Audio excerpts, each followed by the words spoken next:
Assalamualaikum warahmatullahi wabarakatuh. Alhamdulillahi rabbil alamin. Wabihi nasta'inu ala umuri dunya waddin. Wassalatu wassalamu ala rasulina al-amin.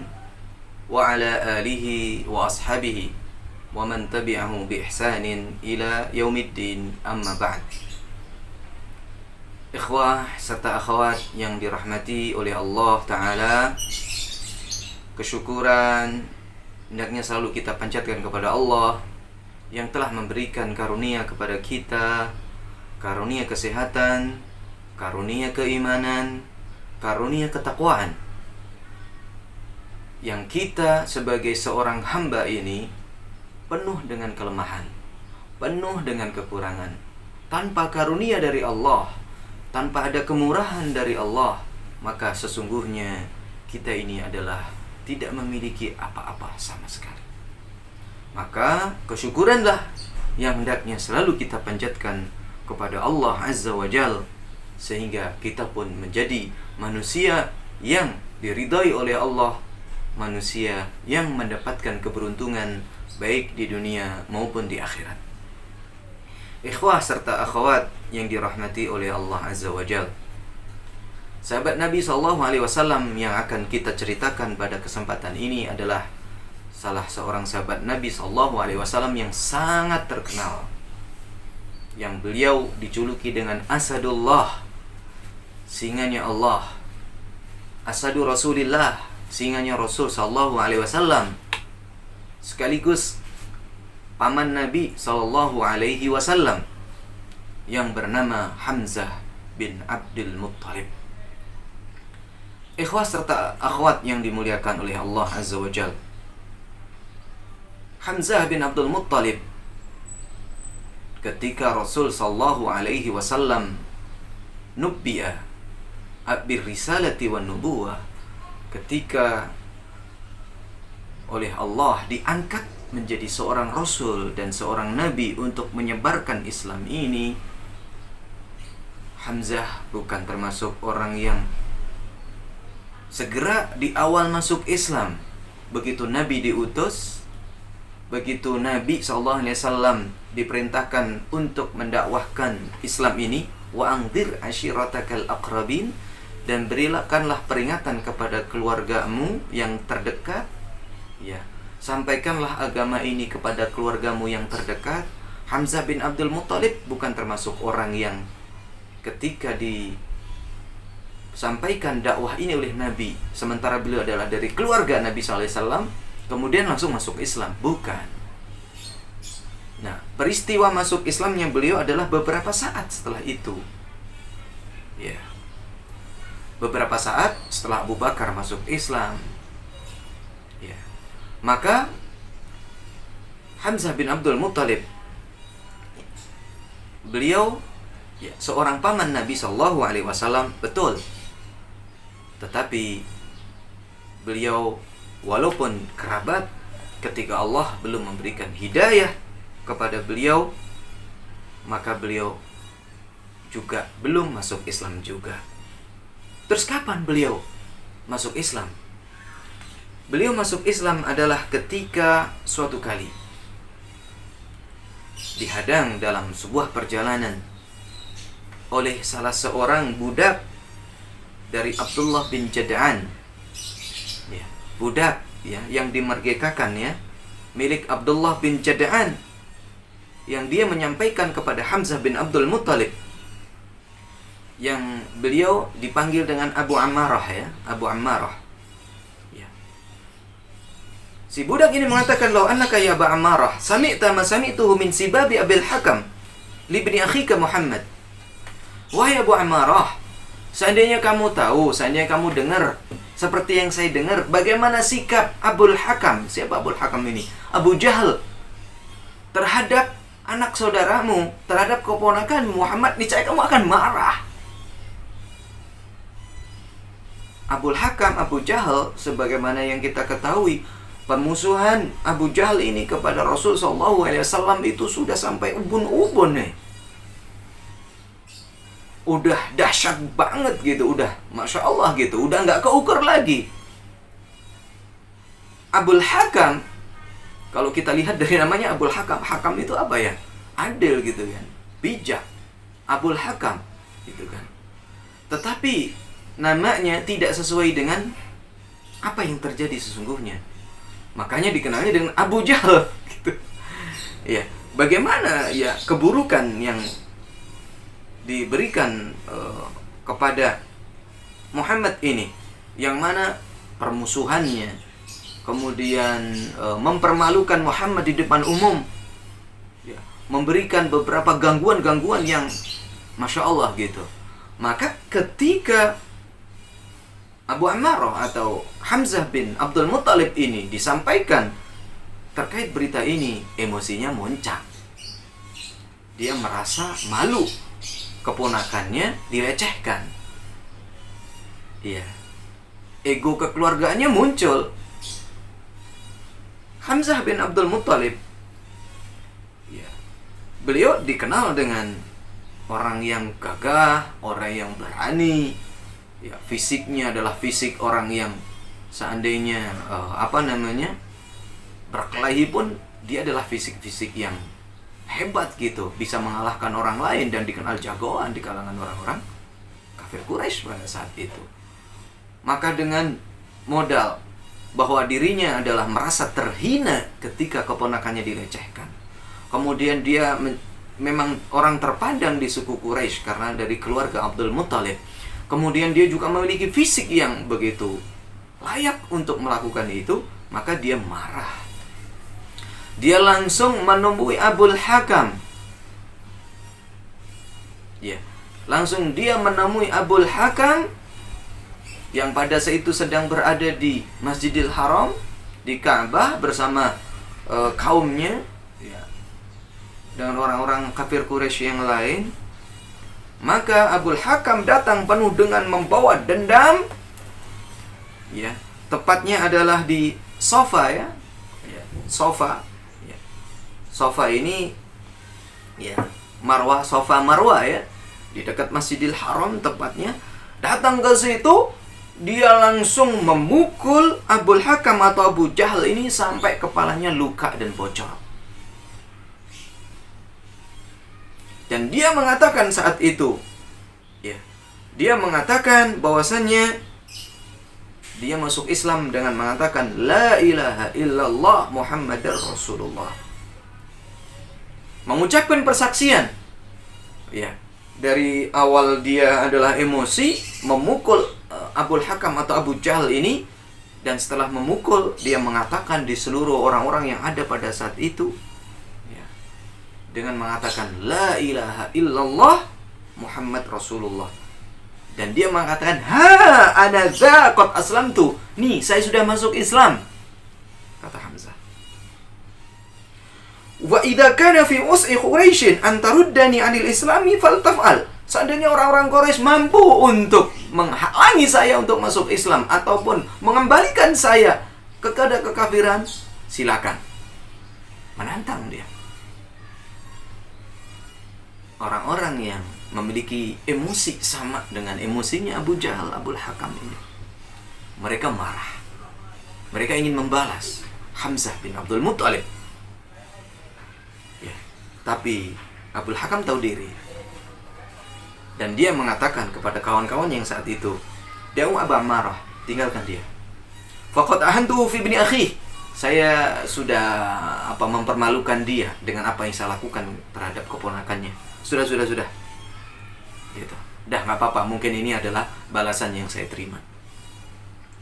Maka dengan begitu Hamzah bin Abdul Thalib merasa dendamnya sudah terbalaskan, dan dengan itu dia masuk Islam. Subhanallah. Pada hari itu kita nggak terbayang bagaimana bahagianya Rasul Sallallahu Alaihi Wasallam, dan begitu bahagianya para sahabat yang mendengar saat itu. Dan kebahagiaan itu, yang seperti itu yang dirasakan oleh umat Islam itu tidak ada tandingannya. Dan ada 2 hari yang membahagiakan kaum muslimin, yang mana kebahagiaan ini tidak bisa tertandingin. Yang lainnya adalah kebahagiaan ketika Umar bin Al-Khattab masuk Islam, dan kebahagiaan ketika Hamzah bin Abdul Muttalib masuk Islam. Dan kita lihat dua orang ini adalah ikon orang-orang kafir Quraisy pada saat itu. Ikon keperkasaan, ikon kegagahan, ikon kehormatan. Ternyata orang-orang yang dihormati, orang yang gagah, orang yang memiliki kedudukan di kafir Quraisy, sudah dua orang masuk ke dalam kelompok Rasul SAW, masuk Islam, ya, berpihak kepada Muhammad, yang merupakan itu adalah bagi orang kafir Quraisy adalah sesuatu yang sangat merasa apa tuh namanya, sangat-sangat menyesal sekali. Bagaimana bisa sampai Umar bin Al-Khattab masuk Islam? Bagaimana Hamzah kok bisa masuk Islam gitu? Makanya orang-orang kafir Quraisy mungkin tuh wah gitu, semakin emosinya semakin memuncak. Jangan sampai orang-orang lain yang seperti Hamzah, seperti Umar bin Al-Khattab itu masuk Islam. Makanya mereka bersikeras untuk menahan itu. Makanya kan terjadi bagaimana gejolak dakwah Rasul SAW, sehingga ada namanya hijrah ke Habasyah, ya, 2 kali. Kemudian sampai pada ada tingkat embargo. Seiring begitu juga, ya, amul huzn, bagaimana kesedihan Rasul SAW. Kalau tadi dibahagiakan dengan masuknya Umar bin Al-Khattab dan Hamzah bin Abdul Muttalib adalah 2 kebahagiaan yang tidak ada nilainya dengan kebahagiaan yang lain pada saat itu, ternyata setelahnya adalah amul huzn, kesedihan Rasul SAW juga seakan-akan tidak ada tandingannya, di mana beliau kehilangan pamannya Abu Thalib dan kehilangan istrinya yang tersayang, bukan sekedar istri tapi orang yang paling berjasa di saat Rasul SAW diangkat menjadi nabi. Ikhwah dan akhwat yang dimuliakan oleh Allah Azza wa Jalla, Hamzah bin Abdul Muttalib adalah sesuatu kekuatan yang didapat oleh kaum muslimin ketika berdakwah, sehingga Hamzah bin Abdul Muttalib, Umar bin Al-Khattab menganjurkan kepada Rasul SAW setelah keduanya masuk Islam untuk keluar berdakwah bil jahr, dakwah, dan semakin berani, sehingga Rasul SAW ditawarkan oleh keduanya untuk tawaf di Ka'bah terang-terangan. Silakan wahai Rasul, Anda bertawaf dan kami menjaganya. Dan kedua orang ini menjaga Rasul SAW untuk tawaf di Ka'bah berkeliling. Dan pada saat itu orang kafir Quraisy tidak bisa berbuat apa-apa. Mereka hanya memandang penuh dengan kekecewaan. Ya. Kemudian Rasul SAW sholat di situ, ya, sampai beliau kembali untuk ke tempat dakwah beliau sehari-hari, yaitu di Daril Arqam, ya, sebuah rumah yang di situ beliau mendakwahkan Islam ini, ya, yang sebelum ad-da'watu bil jahr ini dilakukan, beliau berdakwah secara sembunyi-sembunyi di rumah yang disebut dengan Darul Arqam ini. Kemudian peristiwa hijrah, ya, dari Mekah ke Madinah pun proses ini juga disaksikan oleh Hamzah bin Abdul Muttalib. Beliau juga ikut hijrah ke sana, ya, ikut menguatkan kaum muslimin di sana. Umar bin Al-Khattab pun juga sama menguatkan hijrahnya ini, sampai pada Islam semakin kuat, Islam semakin disegani karena orang-orang kota Madinah keseluruhannya masuk Islam, ya, yang diawali dengan mereka melakukan perjanjian dengan Nabi SAW untuk menolong kaum muslimin, sehingga disebut dengan Al-Ansar, ya, dan orang-orang yang berhijrah disebut dengan kaum Al-Muhajirin. Maka barisan-barisan kaum Muhajirin adalah ada di dalamnya Hamzah bin Abdul Muttalib, sampai pada kekuatan yang sudah dimiliki oleh kaum muslimin untuk berani berperang di Badar. Hamzah bin Abdul Muttalib turun sebagai singa Allah yang berjuang di jalan Allah, turun di medan laga, mengayunkan pedangnya melawan orang-orang kafir Quraisy, sampai di perang Badar ini dikenal dengan Al-Mubarazah, duet, ya, duet Hamzah bin Abdul Muttalib dengan orang, ya, dari kalangan kafir Quraisy yang bernama Syaibah bin Rabi'ah. Di perang Badar ini ada 3 orang yang duet, ya, yang pada saat itu ya Utbah bin Rabi'ah memberikan tantangan kepada orang-orang Islam yang ada di Madinah. Siapa yang berani melawan saya? Siapa yang melawan kami bertiga? Pada saat itu Utbah bin Rabi'ah, kemudian saudaranya saudaranya bernama Al-Walid bin Utbah, kemudian bersama anaknya Syaibah bin Rabi'ah. Syaibah masih muda, ya. Utbah juga masih muda. Kemudian yang sudah tua ini adalah Al-Walid bin Utbah, ya, masih muda. Kemudian Syaibah bin Rabi'ah masih muda. Nah, Utbah bin Rabi'ah ini yang sudah tua. Nah, pada saat itu orang-orang Ansor datang, saya yang berani melawan. Kemudian Utbah bin Rabi'ah, siapa kalian? Man antum? Saya adalah orang Madinah, Ansar, pembela Rasul sallallahu alaihi wasallam. Enggak, saya enggak ada urusan dengan kamu. Datangkan orang-orang yang berasal dari Makkah dulu. Saya ingin balas dendam kepada mereka. Saya ingin melawan mereka. Akhirnya Hamzah turun tangan. Ali turun. Dan kemudian ya, di situ juga turun yang lain yang bernama Ubaidah bin Al-Harith. Ali melawan Al-Walid bin Utbah.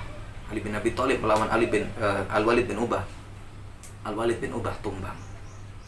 Kemudian Hamzah bin Abdul Muthalib melawan Syaibah bin Rabi'ah. Syaibah bin Rabi'ah tumbang. Kemudian Ubaidah bin Al-Harith melawan Utbah bin Rabi'ah yang sebaya, yang seusia, yang sudah agak tua, dan Utbah bin Rabi'ah pun tumbang. Maka dengan tumbangnya pasukan Quraisy, 3 orang yang sok perkasa, sok jagoan ini, maka semakin menambah kekuatan dan kepercayaan kaum muslimin, ya, di atas yang sebelumnya tentu adalah keyakinan, akidah, ya, keimanan akan kekuatan yang diberikan oleh Allah pasti, tetapi dengan sebab duniawi ini semakin semangat mereka ingin memerangi kaum muslimin, memerangi kaum musyrikin, ya, yang pada saat itu untuk melawan orang-orang kafir Quraisy. Dan selanjutnya di perang Uhud, sepak terjang Hamzah juga tidak kalah daripada sepak terjang beliau yang beliau tunjukkan di perang Badar. Pada saat perang Uhud, kita tahu ya, perang Uhud, kalau perang Badar mutlak dimenangkan kaum muslimin. Nah, di Uhud ini kita tahu banyak ada sesuatu yang di situ kaum muslimin kalah.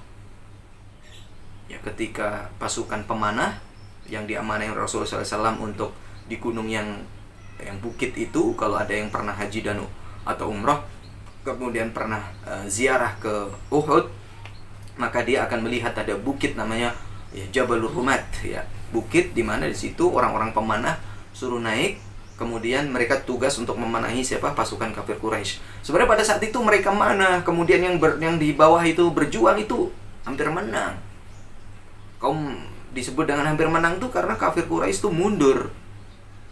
Nah, ketika melihat mundur seperti ini, orang-orang yang di atas bukit tertarik untuk turun. Wah, ini sudah menang nih, padahal belum ada perintah turun dari Rasulullah SAW. Akhirnya turun.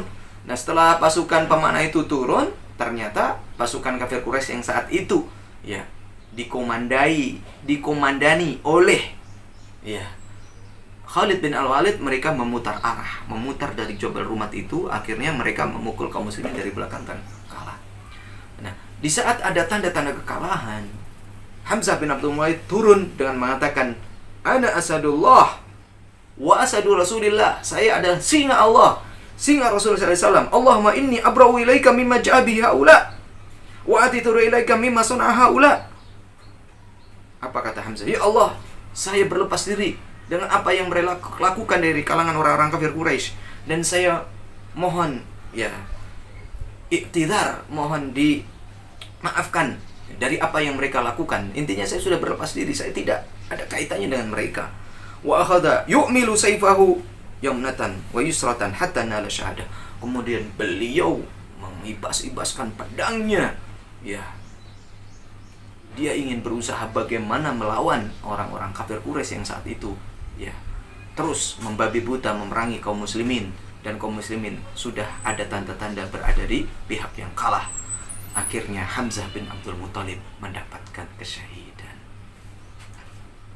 Ikhwah dan akhwat yang dimuliakan oleh Allah Azza wa Jalla, kesyahidan Hamzah bin Abdul Muthalib ini adalah suatu titik yang perlu kita sampaikan secara mendalam, karena kesyahidannya adalah beda dengan yang lainnya, bukan sekedar meninggal, ya, bukan sekedar tertebas pedang, tetapi ada orang yang sangat dendam kepada Hamzah bin Abdul Muthalib ini. Ketika kaum muslimin sudah banyak yang terbunuh dan kemenangan di kalangan kaum kafir, para wanita yang saat itu ikut berangkat bersama mereka, ya, mereka mendapatkan kegembiraan dan melihat, mengecek, mencari korban-korban yang ada. Di antaranya adalah Hindun, ya, di antaranya adalah Hindun, ya. Hindun ternyata memiliki dendam kepada Hamzah bin Abdul Muthalib ini, karena ayahnya, ya, kemudian keluarganya yang lain juga terbunuh, ya, oleh tangan-tangan kaum muslimin di perang Badr, dan dia ingin balas dendam di situ. Akhirnya dia pun membuka perutnya Hamzah bin Abdul Muthalib, kemudian mengambil jantungnya atau hatinya, ya, mengambil hatinya, ya, kabid hatinya. Kemudian dia ingin menelan, ternyata setelah telan dia nggak bisa menelannya, kemudian dia kunyah itu.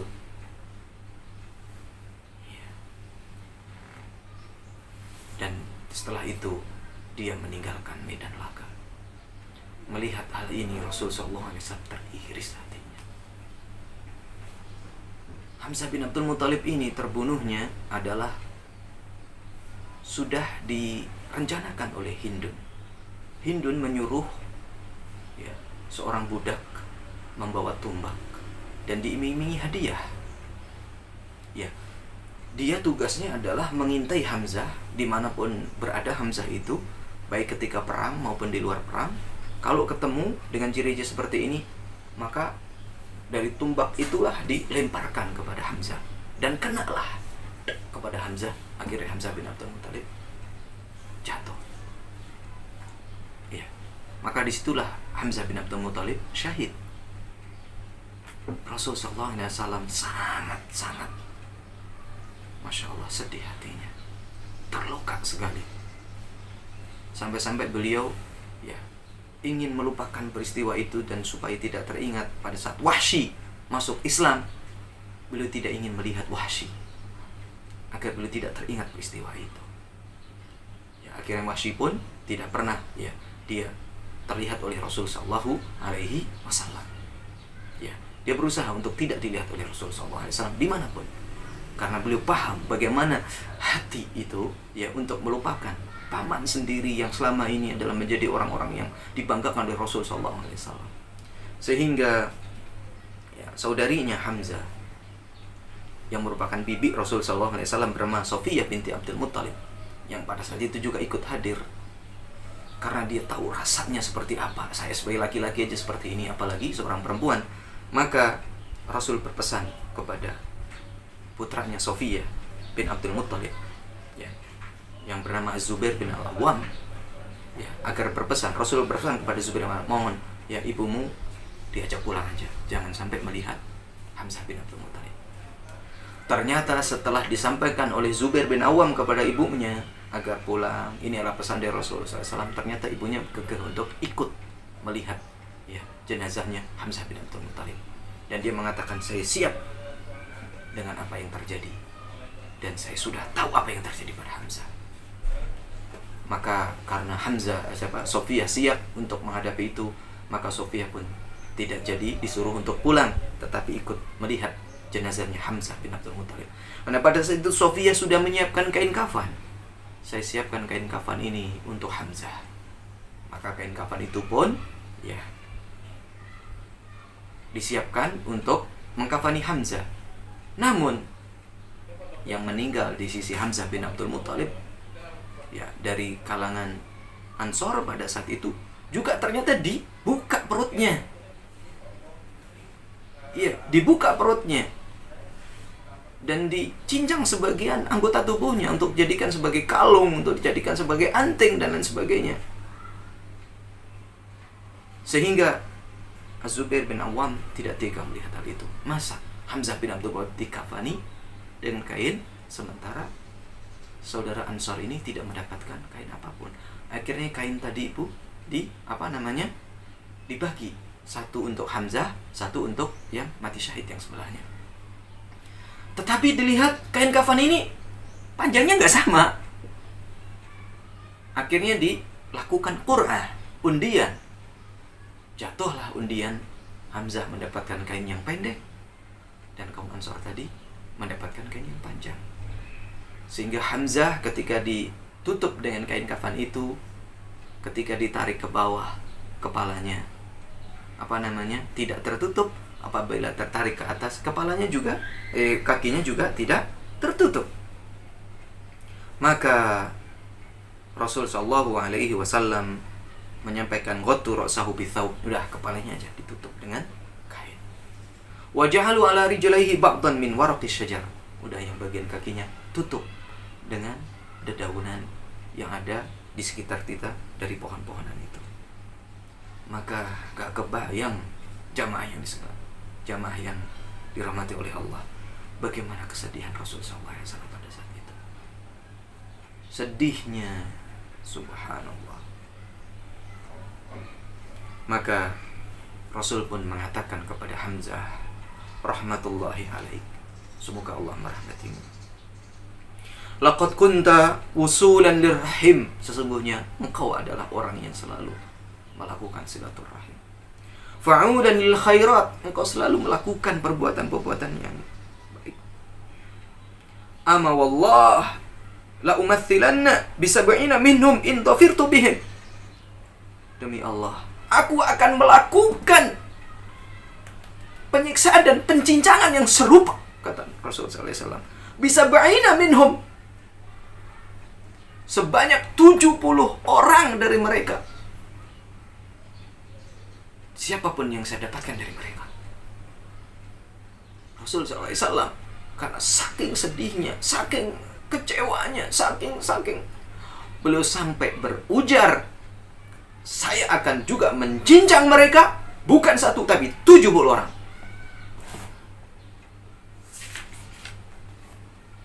Kemudian turunlah wahyu kepada beliau, wa in aqabtum fa'aqibu bimithli ma aqabtum wala aqabtum bihi wa in sabartum lawa khairul lisabirin.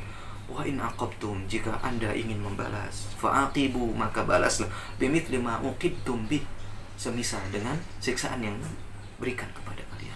Wala in sabartum, namun jika kamu itu bersabar, lawa khairun lisabirin, sesungguhnya itu lebih baik bagi orang-orang yang bersabar. Fakaffara Rasulullah SAW an yaminihi, maka Rasulullah SAW pun akhirnya mengurungkan sumpahnya itu, kemudian dia tidak melanjutkan apa yang menjadi sumpah dan ujarnya itu, dan memerintahkan agar para syahid itu dimakamkan secara berjamaah, dikumpulkan dalam lubang-lubang yang sudah disiapkan. Ikhwah sekalian, jamaah, ikhwan akhwat yang dirahmati oleh Allah Subhanahu wa ta'ala, pulanglah kaum muslimin yang pada saat itu penuh dengan kesedihan. Tidak terkecuali Rasul SAW ke rumah-rumah mereka. Banyak yang menjadi syahid. Para istri, para anak, para keluarga mereka menangis, sedih karena kehilangan. Walaupun di sisi lain mereka mengharapkan bahwa yang meninggal syahid ini mendapatkan surga. Tetapi sebagai seorang manusia yang memang sayang kepada keluarganya, dari sisi sayang yang manusiawi, mereka menangis. Dan itu wajar. Itu wajar sebagai seorang manusia. Mereka menangis. Di rumah-rumah mereka banyak suara-suara tangisan. Namun apa kata Rasulullah SAW? Walakinna Hamzah la bawakilah. Tetapi Hamzah tidak ada yang menangisi. Ketika ada orang Ansor mendengar Rasulullah SAW, apa yang dicurhatkan beliau itu, walakin Hamzata walakinna Hamzata la bawaqiya lahu, tetapi Hamzah tidak ada yang menangisi. Maka orang Ansor ini berinisiatif ya memerintahkan kepada para wanita Ansor untuk mendatangi rumahnya Rasul SAW untuk mengucapkan bela sungkawa, ikut merasakan penderitaan yang dialami oleh Rasul SAW. Sehingga ketika beliau ya mendapatkan hal ini dan mendengar tangisan-tangisan mereka terhadap Hamzah, maka Rasul SAW mengatakan rahimallahul ansar, semoga Allah merahmati orang-orang Ansar. Irji'na yarhamukunnallah, ya, kembalilah kalian ya ke rumah-rumah kalian. Faqad asaitunna wa zaitunna, sudah cukup, kalian sudah cukup untuk merasakan kesedihan yang saya rasakan. Ikhwah dan akhwat yang dimuliakan Allah, ini adalah kisah Hamzah bin Abdul Muttalib, paman Rasul SAW. Ternyata beliau dalam berdakwah ya bukan sekedar kehilangan harta, bukan sekedar kehilangan apa yang menjadi hak milik pribadi beliau. Ternyata keluarga terdekat pun juga ikut ya. Beliau merasa kehilangan karena dakwah yang beliau lakukan. Semoga kita bisa mengambil banyak pelajaran dari hal ini ya, sehingga kita pun menjadi seorang muslim yang sepenuhnya ya muslim islaman kafah. Sebagai seorang muslim yang kita masuk ke dalam Islam ini adalah Islam yang kafah, Islam yang sempurna, Islam yang sesungguhnya, Islam yang betul-betul kita ikhlas untuk Allah dalam segala sesuatu, dalam gerakan kita, dalam perjuangan kita, dalam perjuangan untuk Islam dan kaum muslimin. Wassallallahu ala nabiyyina Muhammadin wa ala alihi wa sahbihi ajma'in wa akhiru da'wana alhamdulillahi alamin. Wassalamualaikum warahmatullahi wabarakatuh.